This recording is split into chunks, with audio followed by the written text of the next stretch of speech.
You probably have germophobia, but you keep calling it OCD.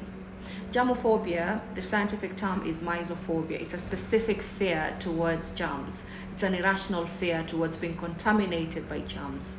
And usually your response to that is to avoid situations, places, or people that could contaminate you with those germs.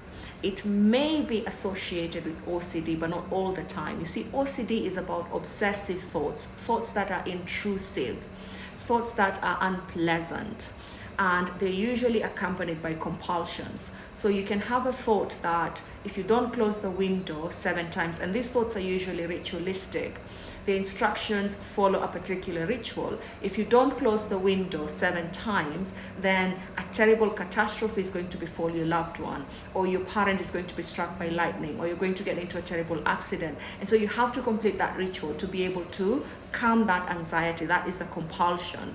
Whereas with germophobia, you may have had a predisposing factor. Maybe you had an encounter with germs and it was not a pleasant experience. And so that reconfigured the way you think about germs. And so it made your thoughts about germs very irrational, very unrealistic.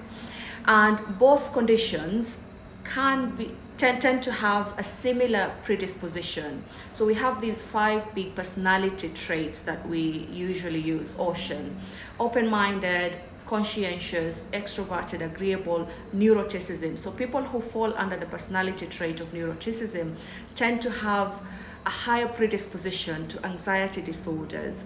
So both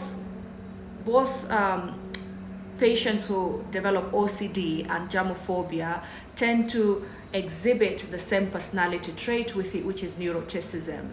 So it's very important for you to become aware that your specific fear of coming in contact with germs is just that, a germophobia, not necessarily OCD.